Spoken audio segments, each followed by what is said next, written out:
का छोटा भाई भाई साहब। जी जी जी, नमस्कार।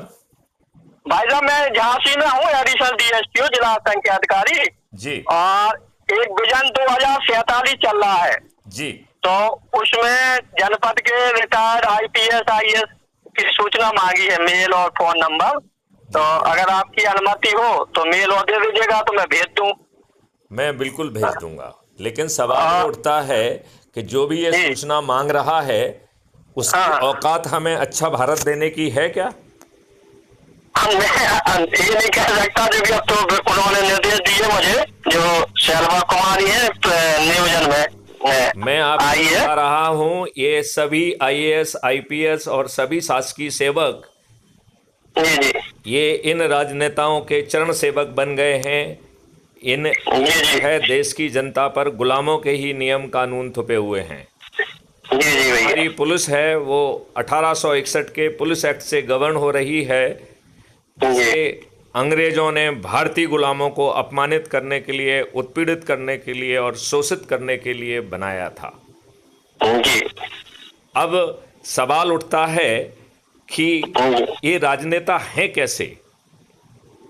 तो मैं आपसे निवेदन करना चाहता हूं कि ये दुष्ट राजनेता ने षड्यंत्र करके अंग्रेजों को 700 करोड़ रुपए जो है 1947 में आरबीआई की सीट से दिए हैं।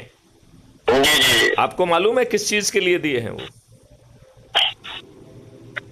आप ये तो नहीं मालूम भैया, हमें लेकर जो मालूम कि पैसा ले गए थे बहुत सारा उन्होंने। ये नहीं कहते, ये हमारे ही दुष्ट राजनेताओं ने दिया है।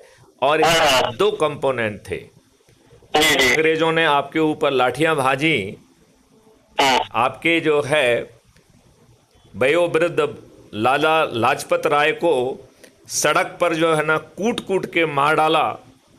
लाठियों से हमारा साइमन का भी सही बोला। ने शांति से जी जी बैठे हुए भारतीयों को गोली जी जी भून डाला।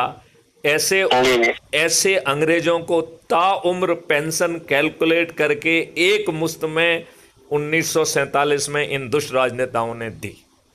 जी जी अब मैं आपसे पूछ रहा हूं, ये इन जी भैया। राजनेताओं के पिता का सामान था, पिता की संपत्ति थी? नहीं नहीं, वो तो जनता की संपत्ति थी, किसी विभाग तो की कोई इन थी। दुष्ट राजनेताओं ने यह बात जनता को क्यों नहीं बताई? जी नमस्कार। ना पहले के राजनेताओं ने, ना आज के राजनेताओं ने। जी जी और इन्होंने आपके ऊपर क्या थोपा? वही 1861 का पुलिस एक्ट वाली पुलिस।